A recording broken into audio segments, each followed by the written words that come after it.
It's live. Yes, welcome back everybody to the morality of everyday things. I'm Jacob. I'm Anthony.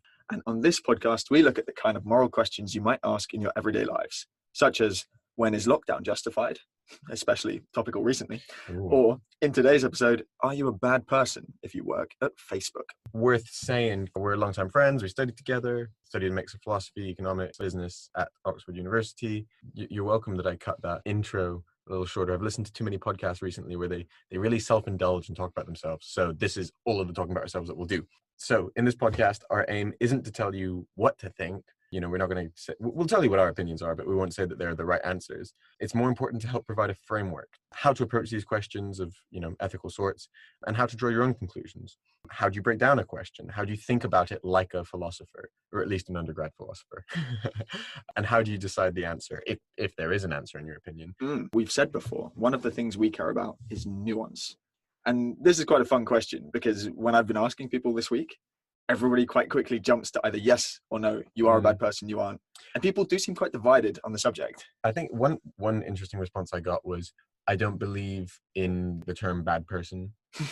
Okay. No, I mean, to be fair, like that sounds ridiculous and like hippie, but I actually got their point. I think the spirit in which it was meant was that, you can do bad things, but nothing makes you a bad person, right? Nothing is irredeemable, etc. It's interesting because a question like this tempts you into a yes or no answer. Yeah, no, it certainly does. And I mean, thinking about the people working at Facebook, we'll touch on this in much more depth, but one clear takeaway is, if you're the cleaner, then or if you're doing something good, cleaning up fake news. Hey, good pun there. Sure you did that. Then you're probably okay. But if you're Zuck himself, the alien sent to disrupt Western democracy, I think you're probably kind of a bad guy. Zuckerberg, if you're listening to this, please stop undermining Western democracy. It's cool that you're a listener, though. How bad is that? Big up. So one of the things we like to do on this show is ask controversial questions. They're clickbaity, partly to grab your attention, but also guilty.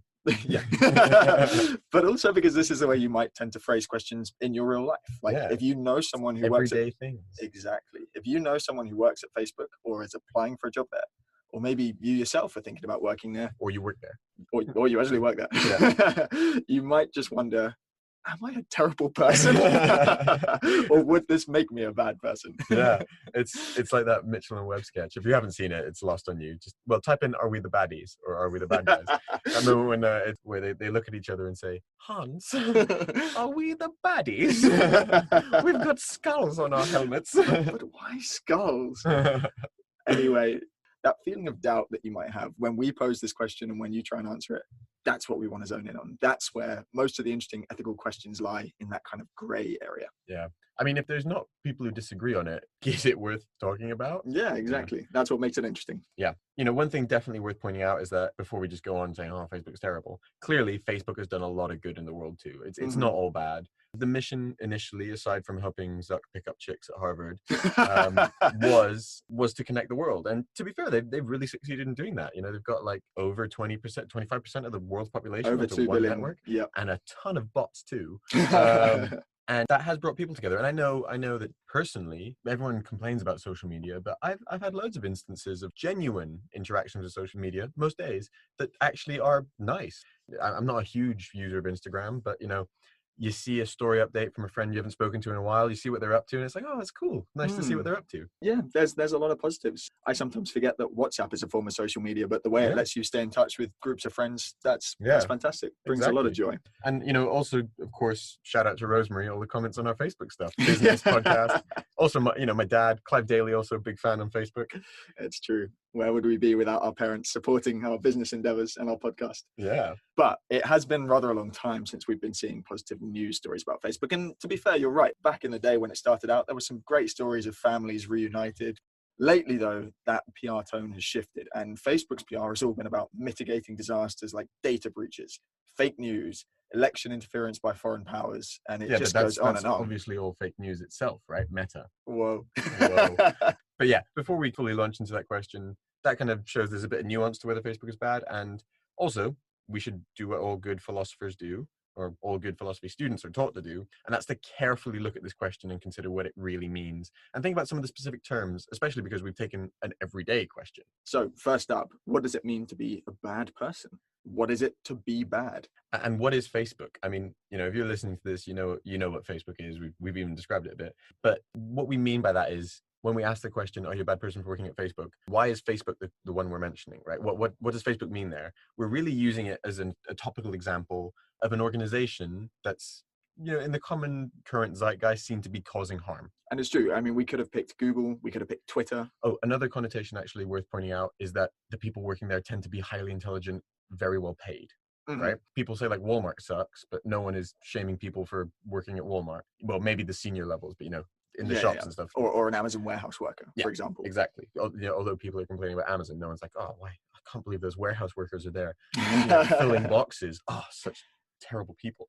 But yeah, we could have also picked big fossil fuel focused companies, BP, Shell, whatever, that are contributing to climate change. We could have picked an investment bank like Goldman Sachs, which was once described as a vampire squid on the face of humanity. I love that. Is a vampire squid a real animal? I'm not sure. Yeah. It sounds sinister. Oh man. Squids are, you eat them and stuff, but they're kind of scary looking. Especially giant squids. Yeah, giant squid. Ooh. Okay, so let's kind of go through all of these terms. Firstly, there's a difference between doing something bad or being a bad person. I suppose an adequate definition is that being a bad person is behaving in a consistently bad way.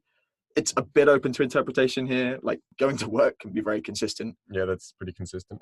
but then again, on the scale of a life with good reasons, a few years somewhere can perhaps be just like an understandable blip or something. Mm-hmm. And then what does it mean for something to be bad? So when we're talking about something being bad or good, we're making a subjective judgment. It's an opinion. And normally in philosophy, bad or good are judgments attached to outcomes. So like your favorite team winning a game, that's a good outcome, but it's a bad outcome for the opponent they play that loses. Point there simply is just that it's subjective.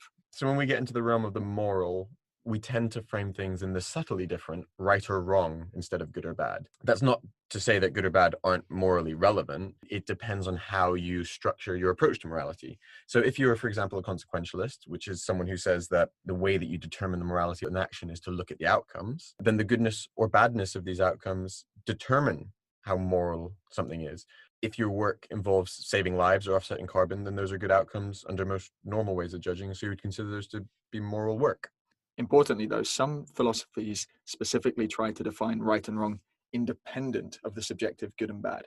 So a famous example is Kant, and he basically ends up fathering rules-based morality rather than outcome-based morality. So to simplify his beliefs into a couple of sentences: 1, we must respect humans as ends in themselves, i.e., it is never okay to do something to a human with the reasoning of, I needed to do this to achieve X. And 2, moral rules should remain consistent if applied universally. So don't kill. That makes sense. That works with both the rules. Give most of your money to others. Actually doesn't make much sense because it wouldn't work in practice if we all did it. So Kant's approach has some issues. Like we can always come up with convoluted examples of situations where something conventionally bad could seem critical to doing what's right. Most simply telling a white lie to spare someone's feelings, for example, or subduing a murderer. It's a good word, subduing, right? Yeah, we've got some good examples of this on our YouTube channel. Check it out. There's a funny selection of clips taken from previous episodes where we go into Kant in a lot more detail. Yeah. So importantly, we can justify something conventionally bad if it has good mid to long term, or it's part of some greater good in a consequential framework, right? Also, it's really important to consider, for both understandings, the reason for doing something, because it's an important part of whether it's bad or wrong. For a consequentialist, if we're doing something bad, and we, as I said, understand that it's that necessary step to some greater good, we may see that as permissible or even a good thing. It's not okay to eat people, right? We discussed this a bit in the veganism one. But if it's life or death, it's normally permissible. Well, some people say it's permissible. Yeah. It's certainly more permissible than normal. Last time someone caught me eating someone, it was not cool. Another example, it's not okay to attack people. But like we said above, if you're subduing a murderer, it's okay. It's not okay to kill people. But if you've gone back in time and see Hitler in 1935, maybe it's okay. Maybe that's an unnuanced perspective on history, because actually there was a lot of tension in Europe in 1935. And who knows what that would have? Yeah, maybe it'd be worse. Yeah, maybe whoever he was replaced him would have. But that's getting into like time paradox. It's so easy to bring things back to the Nazis. Yeah. The point is, sometimes you can actually justify doing something bad. For Kant, in terms of how does the reason that we're doing something relate to the morality of it, from his perspective, you should be doing the right thing because you recognize that it's your duty, not because it's good, because you recognize it's what you should do. So that's a result of that requirement of treating people as ends in themselves. It sounds a little bit weird, but put it like this. If you're helping starving kids in Africa because, oh my God, that's so good for my like PR image, or even just to kind of satisfy that feeling of making yourself feel good, as opposed to because you acknowledge they need the help and it's your duty to do that, it feels icky. I mean, you know, certainly if you take that extreme case where you're aggrandizing yourself through the practice, you can kind of understand that intuitive reason that like, oh, the reason to do the right thing is because it's the right thing and not because it's attached to like some things that I consider good. Icky here is a philosophical term meaning Yes. morally dubious. Or... No, it relates to the philosopher Thomas Ick. Right. And anyway, that's all relevant here too, isn't it? Because you're not a bad person if you're doing something bad for compelling reasons or as a part of some bigger picture that may have meant it was like a necessary step to some greater good. So what you're saying. Yeah, exactly. From some perspectives. Okay. So now let's turn to the second definition, which is Facebook.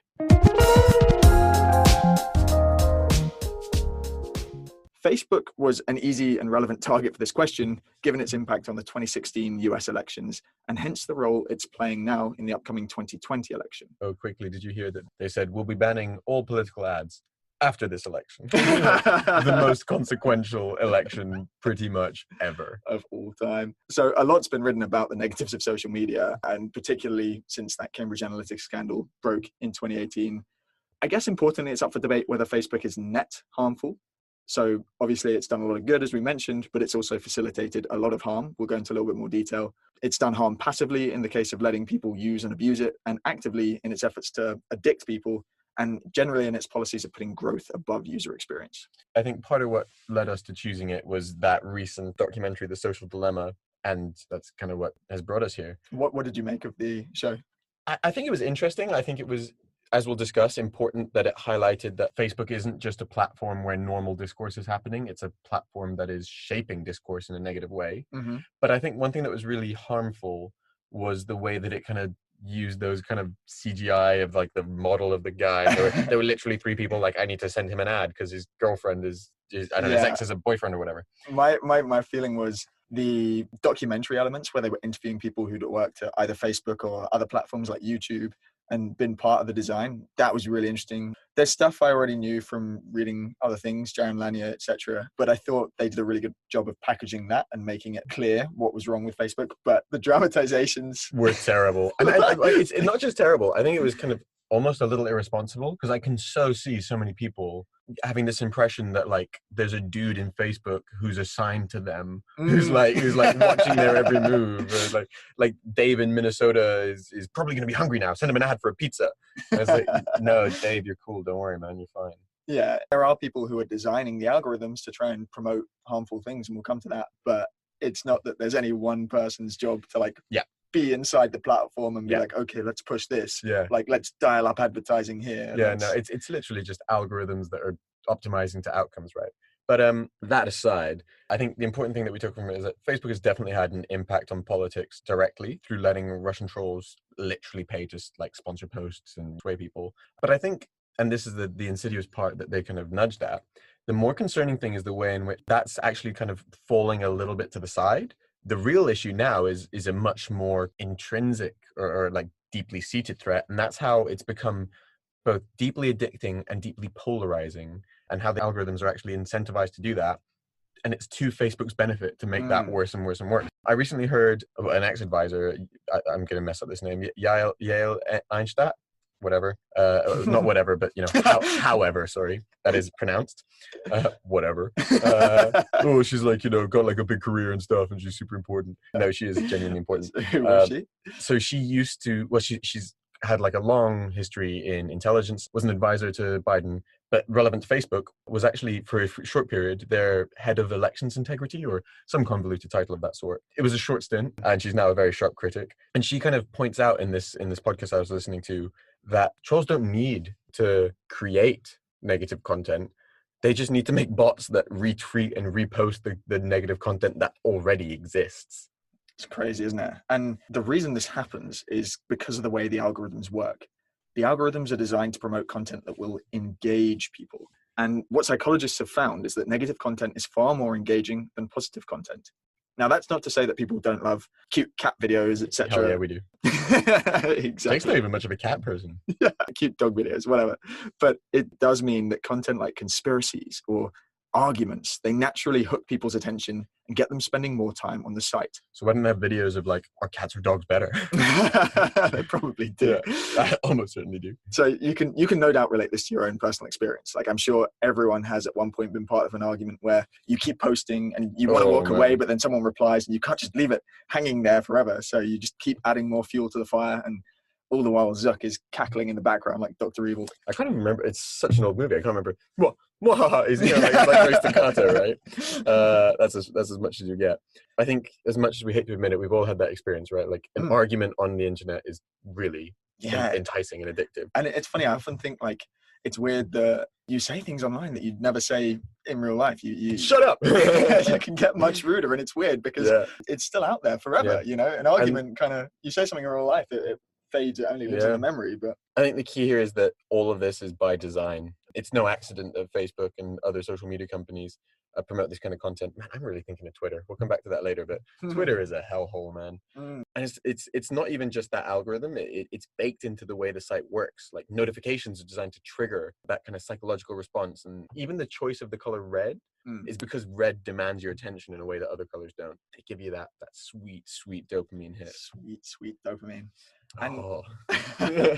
And, and the reason Facebook does this is because of the way their business model works. So I first came across this concept reading Jaron Lanier's book, which is called 10 Reasons to Delete Your Social Media Account Right Now, which I think it's a funny title, especially when you read it, but I feel like the title does more harm than like to its own advertising. Well, as in, like, it's supposed to be an ironic take on like a BuzzFeed sort of thing. It is.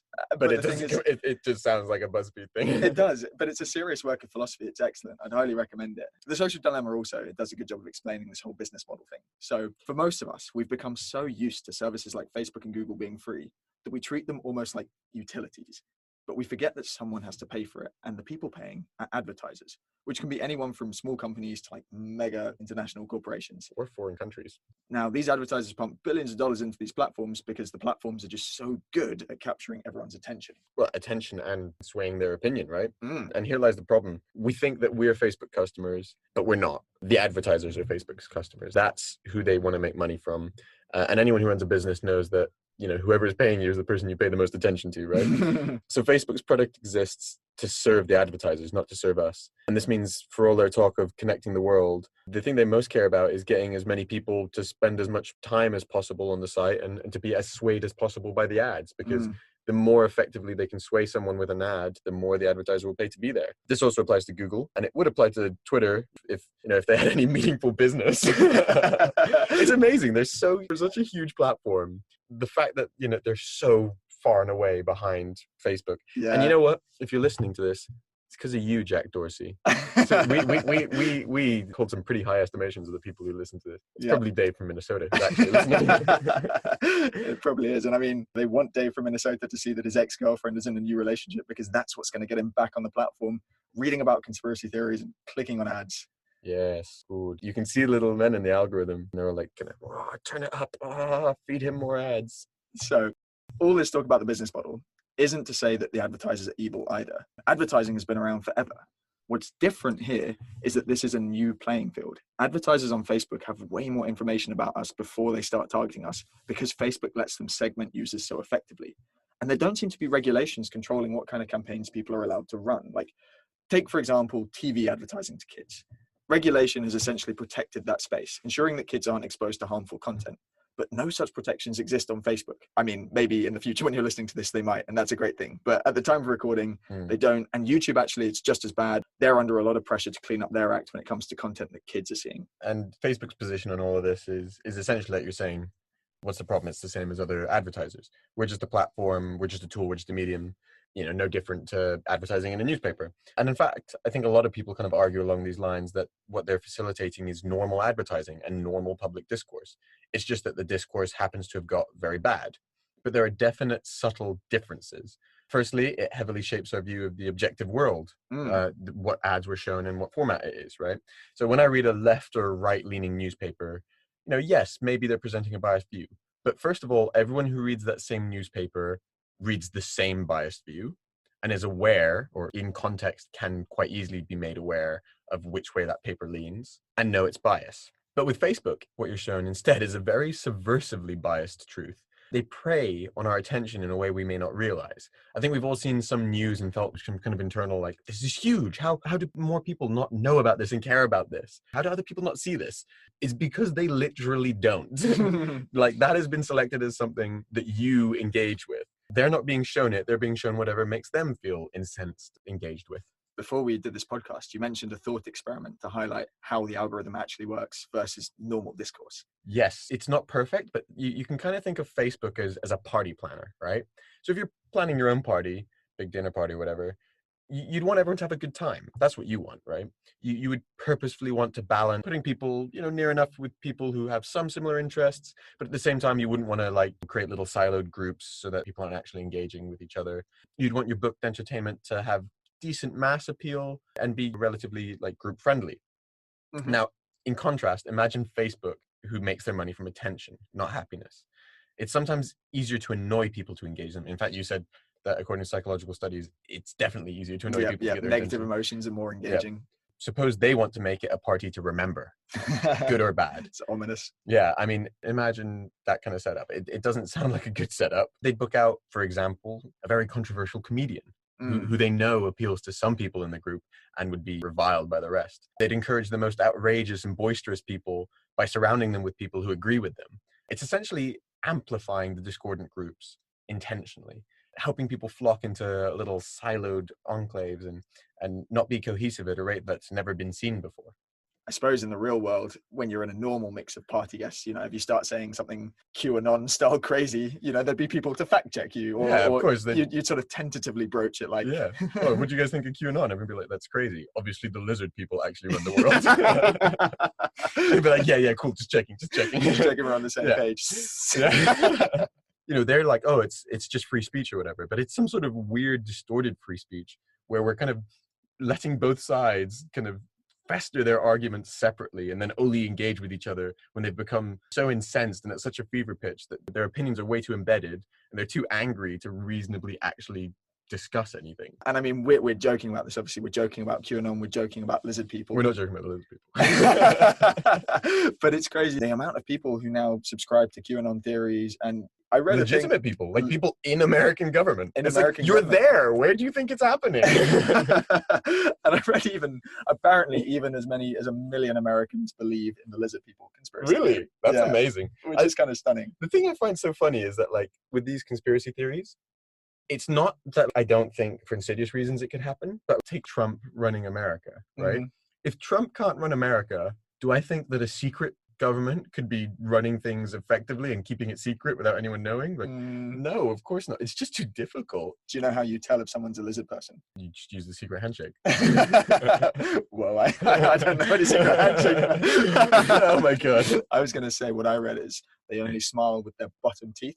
It's a podcast, so you can't see me doing that. Yeah, but try it yourself. Look in the mirror. Yeah, if you smile with your bottom teeth, you might be a lizard person. Okay, so bringing it back to the question, the podcast.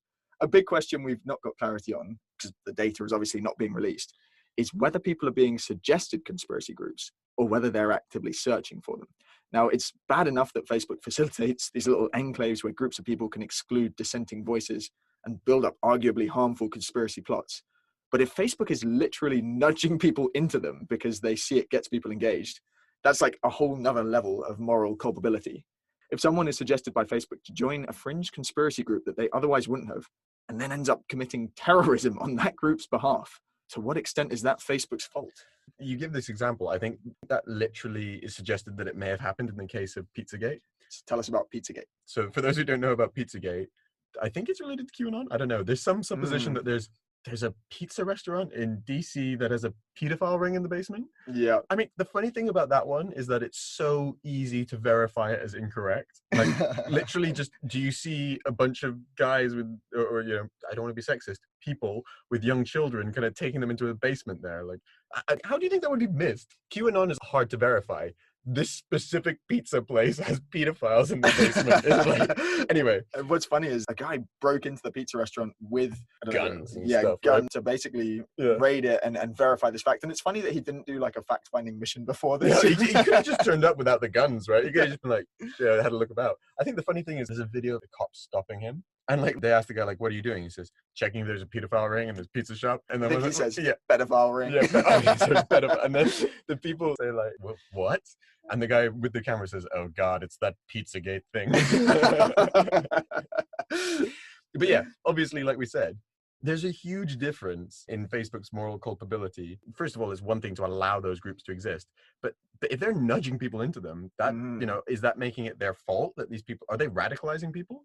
It's definitely something to think about, isn't And it? in fact, actually, talking about radicalizing people, like it's well known that institutions like ISIS have used social media to radicalize people. So, wow, what a moment to move on.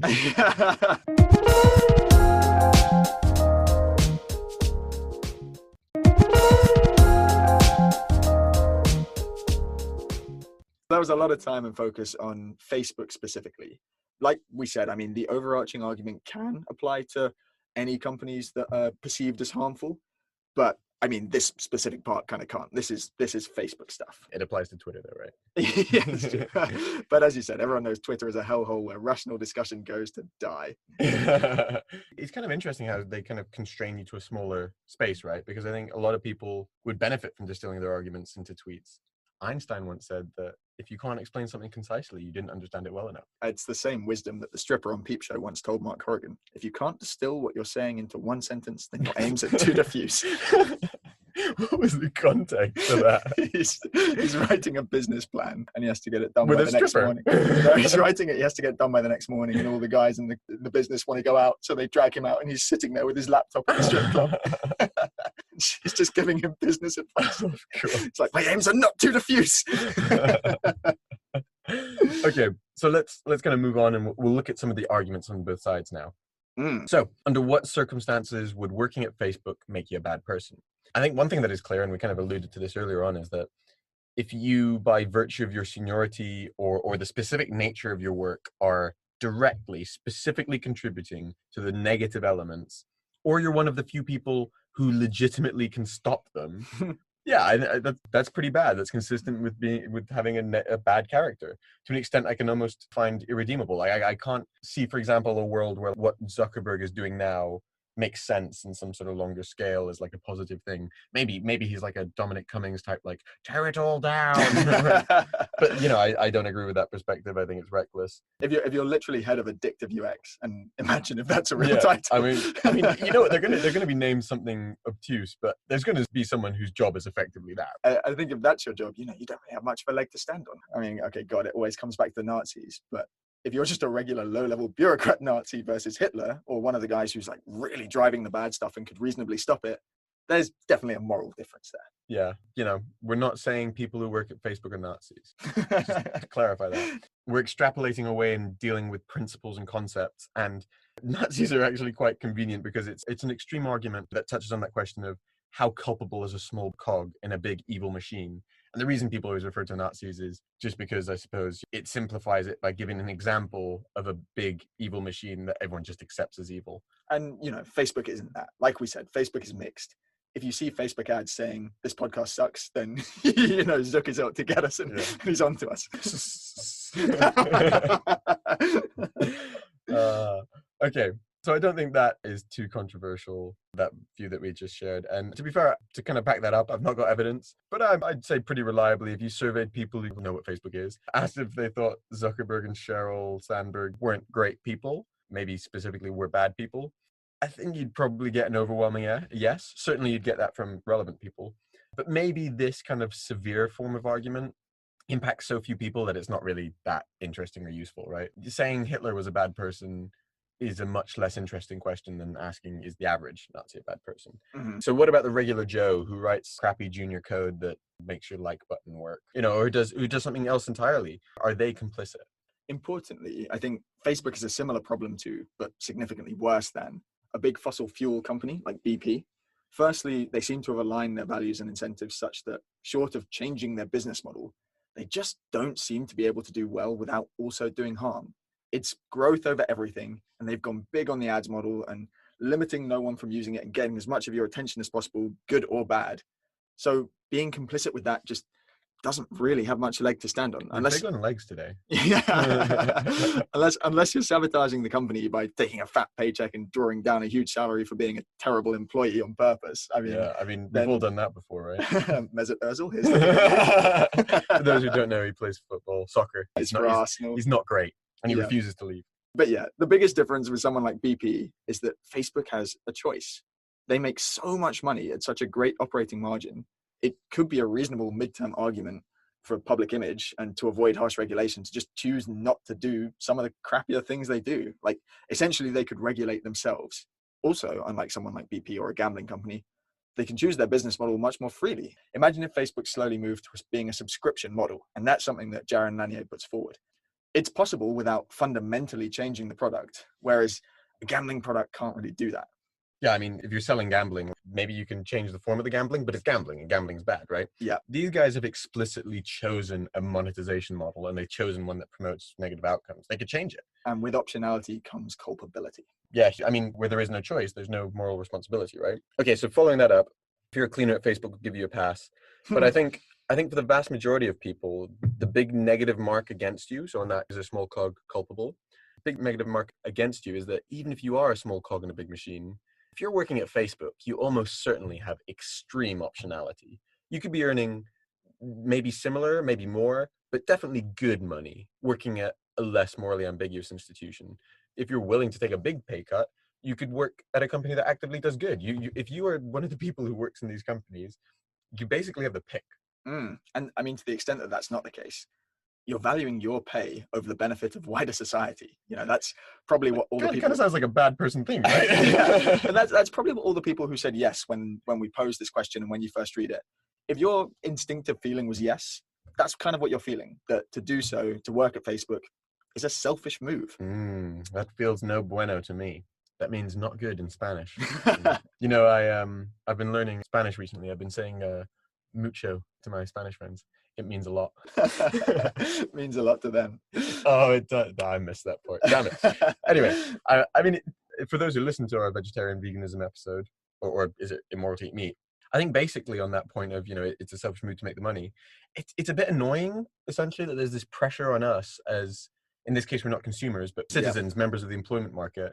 It's that there's pressure on us rather than regulators to sort this stuff out. But given the situation as it is, we need to step in and do what we can. Imagine if Facebook just couldn't hire good talent without putting up some believable evidence that they are going to make meaningful change to their mission statement and methods of operating. People just had principles and said, I will refuse to work for these kind of companies. Granted, loads of investment banks and stuff, people kind of feel that way towards, and the way they deal with it is they just make the salaries even higher. So is our conclusion just that, yes, you are a bad person if you work at Facebook? That's the end of the podcast. No, I think, okay, we definitely agree that given that you accept that Facebook is doing that harm and does need a correction, of course, you're doing something bad by working there. As to whether you're a bad person, that's more nuanced, right? Which is coming back to that friend who gave that opinion that sounded petty, but actually I think reflected something somewhat deep. We'll talk through some of the reasons that it might make it okay, and they might balance it, genuinely. It may make sense in a wider context, especially from a consequentialist perspective. But I reckon someone like Kant or like a rules-based ethicist, given that you're doing something bad, would just give it a no. His rule that you have to respect people as ends in themselves. If you have to respect people as ends in themselves, then you can't harm them to progress your career or make money to do good things with, or, you know, we'll come to that stuff. Whatever your justification is, you're just not respecting them as ends, so you're doing something wrong. Doesn't seem consistent with a rule that we could all follow, right? And it would seem consistent with negative behavior. Cool. Let's move on to the next section then. Why might it be okay, or maybe even good? Okay, is there bias in that, the fact that we said, is it okay or maybe even good, as opposed to just good? Why can we tolerate people working at Facebook?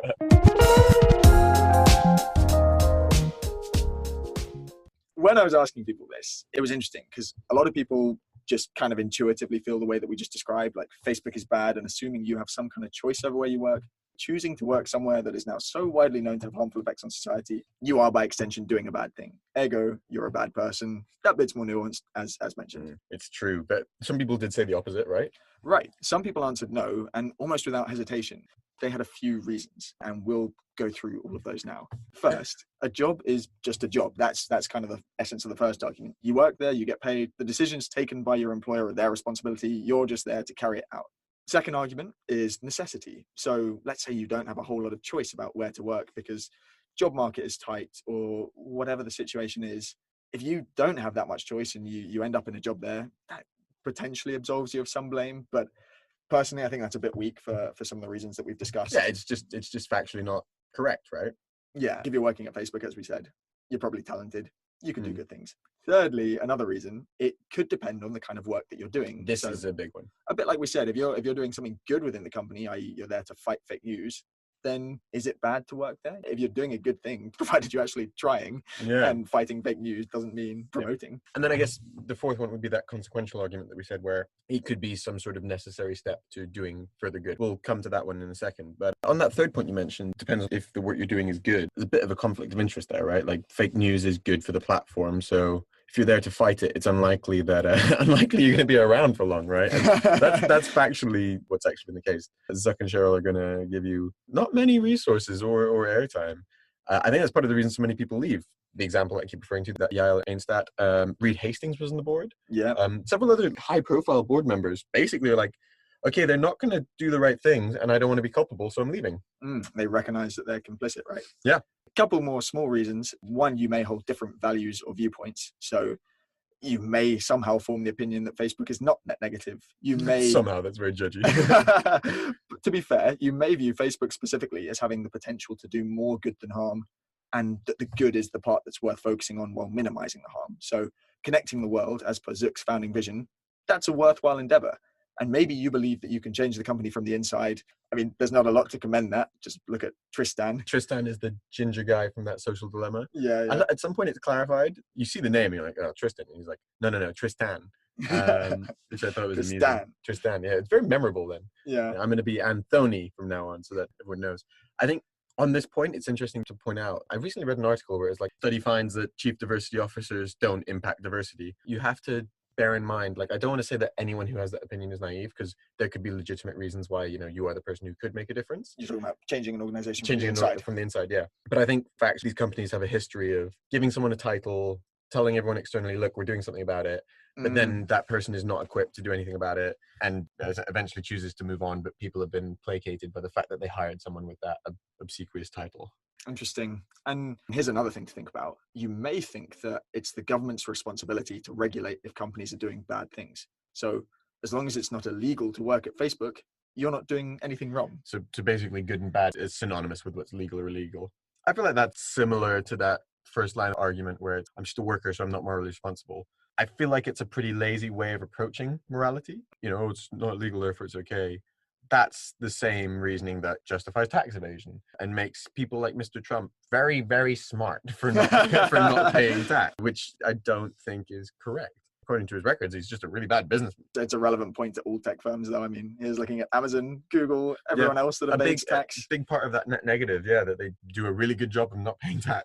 And so, I mean, I'm not sure that governmental argument holds much water, but yeah, that's another point. Put that to one side. The final argument, the fourth one that we mentioned, you could work at Facebook maybe just for a short time and still do net good, because it might even empower you to do good. And this is basically the concept of effective altruism. So, Ant, tell us about that. Oh, yeah. For those who aren't aware, I like this. Effective altruism is this idea put forward by an Oxford philosopher called Will MacAskill. And his whole thesis is basically, how do we take an analytical approach to doing the most good possible?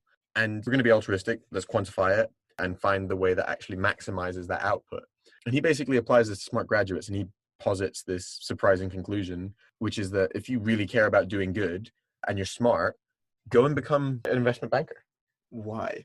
So his argument is basically that you can be a vampire squid and you don't have to care about morality anymore, because squids are amoral, as we discussed in the last episode. No, the real reason that he puts forward is basically that if you're actually taking an analytical approach, by becoming a banker, working high finance, working at Facebook, you're taking on a really high paying career, you can earn a lot of money, and then you can commit to funding good projects with it.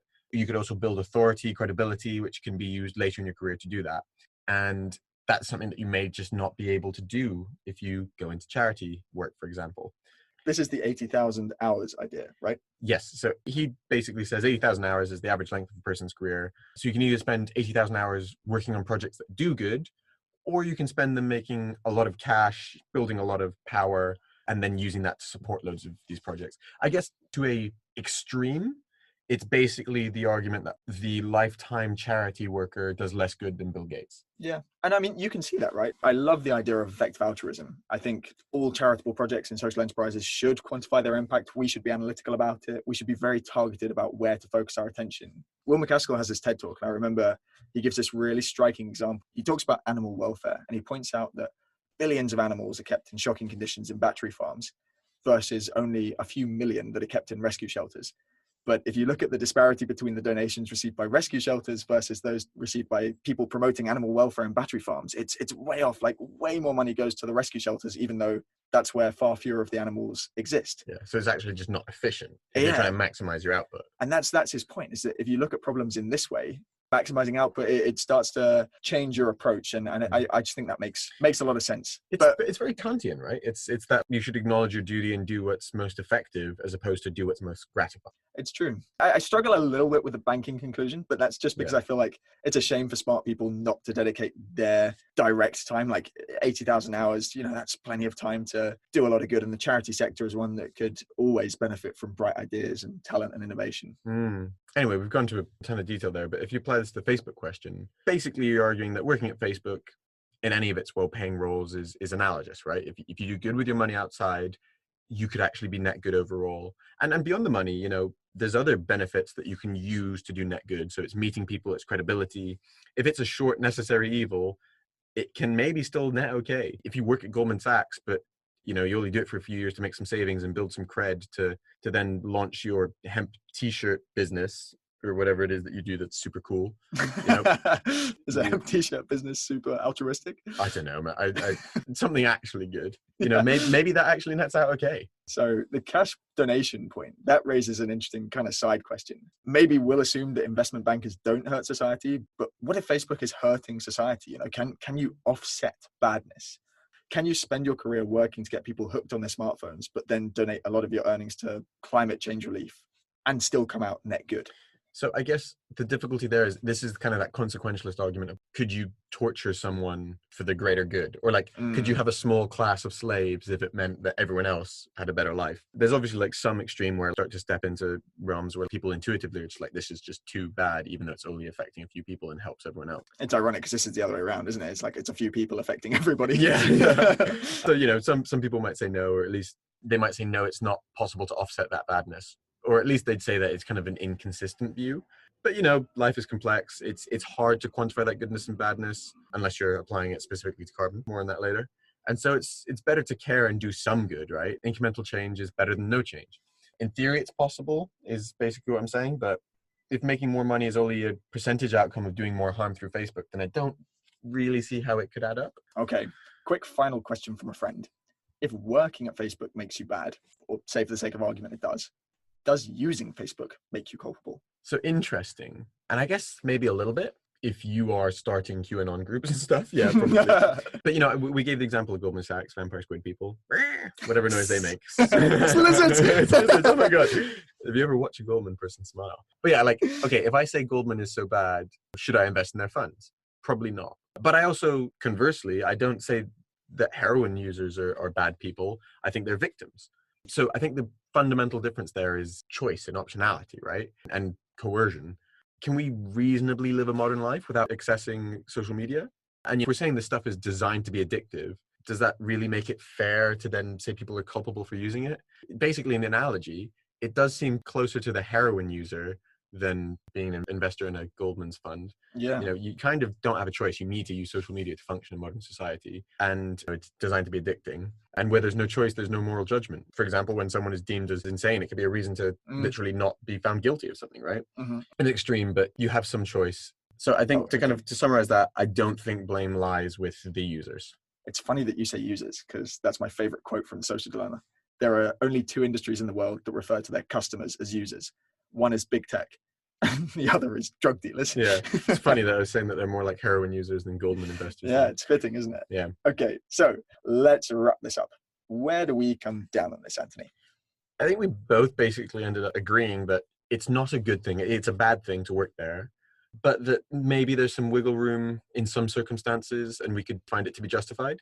So it's a career path I totally could have seen myself taking. I could understand working there for a year or two for the quick career boost, make a little bit of cash, meet great people. But I wouldn't say such a person is doing something bad unless their work was seriously negative or that they were a bad person necessarily. But I do have to admit, when I start to see someone who's been there for more than 3 to 5 years and there's not some sort of expression of a clearly stated mission somehow in at least their title or literally in them saying so, to be trying to correct those issues by fighting internally, I think you're starting to stray into that area of benefiting from the harm just too much to justify. Yeah, I think that's fair. And I mean, I think similar to the vegan episode, I guess what we're hoping for here is that regulators will get involved. And maybe if you're listening to this in the future, they have. And yeah, maybe Biden's listening. Big up, Joe. Yeah, Joe, please do something. But yeah, I think that you're right when you said that Facebook has gotten to the point where it's basically like a utility now, right? It's so prevalent that governments really have no choice but to get involved. It looks like that's happening, albeit slowly. So they need to come up with ways to limit election interference. They need to limit the addictive aspects of the design. And if it's possible, they need to mitigate the spread of fake news. So it's a shame that a company as powerful as Facebook can't take more responsibility for that without the need of regulation, because for all their faults, there's clearly a lot of talented people who've created this. But yeah, I'd agree. I think for the most part, I kind of come down on the side that it's a bad thing to work there. It's ironic because I think there's probably a lot of people who are like, I'm not a bad person who work there. And it's like, we don't think you are. Please do something about it. Yeah, either leave or fight the fight internally. Yeah, if you work at Facebook, tell us what you think. Yeah. Oh, also, sorry, one thing that you just reminded me about there, limiting the addictive aspects. We focus so much on the undermining of democracy. We didn't talk about just the mental health aspects. We'll gloss over it. This isn't the place for scientific facts. There's a lot of evidence that it's extremely harmful, especially on young people's mental health. Yeah, we talked a little about kids and exposure to adverts, but I think, as you mentioned, one of the things we didn't even touch on enough is just body image, teen suicides going up. Teen depression and anxiety as well. It's scary. It's bad. It definitely needs to be, anyway, needs to be done. Write to us. Get involved. Ironically, follow our Facebook page. Send us some vitriol. We'll reply. We'll be like addicted and have to fight with you. Exactly. Or maybe Facebook will shut down our page. Oh my God. They'll finally label someone as hate speech.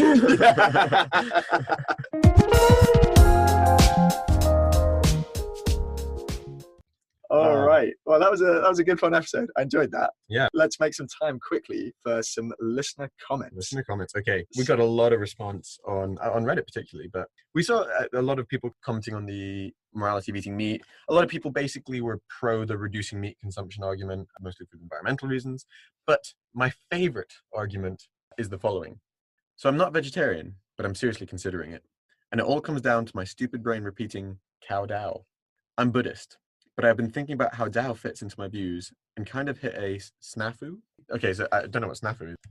Snafu is confused or chaotic state. Situation normal, all effed up. Got a good acumen. Yeah. So Tao, I think, is like the kind of path. Like the road to enlightenment, yes, sort of thing? Something like that. Sure. And he says, if Tao is the path to reach the ultimate meanness, then doesn't a cow have a Tao to reach the ultimate cowness? If I eat that cow, can the cow ever reach its potential? And if not, have I taken away its chance to reach that tier and freedom from samsara? Either way, it's a moot point since I won't have control over what I eat for the next few months. Why? Where are you? Are you okay? No, but maybe in the military or something. But yes, I thought that was amusing, but legitimate. Is your path to self-actualization more valuable than a cow's path to self-actualization? Does a cow have a path to self-actualization? It's a new hashtag, me moo. Cow Tao. Oh, Jake, what are we talking about next week? Or we're going to try to do this every 2 weeks. We're busy people, guys. So for our next episode, we have a few choices, but I think one of the things we'd like to go into, because it's such a classic moral question that people love to debate. In the UK. In the UK. But I guess, no, it's relevant in the US as well. In fact, you can literally say the same question and it means two things. Are football players overpaid? Yeah, but it depends if you say football or football. Exactly, it does. So plenty to get into there. Just to round this off, guys, if you like the podcast, please like it, leave us a review on Apple Podcasts, especially if you're in America. We don't have nearly enough reviews on our US page, but we know that loads of our listeners are based out there. So please drop us one of those and subscribe. If you don't, are you really a fan? Also, if you know the Secret Lizard People handshake, then like and follow. We're cool, bro. Until next time, guys, take care.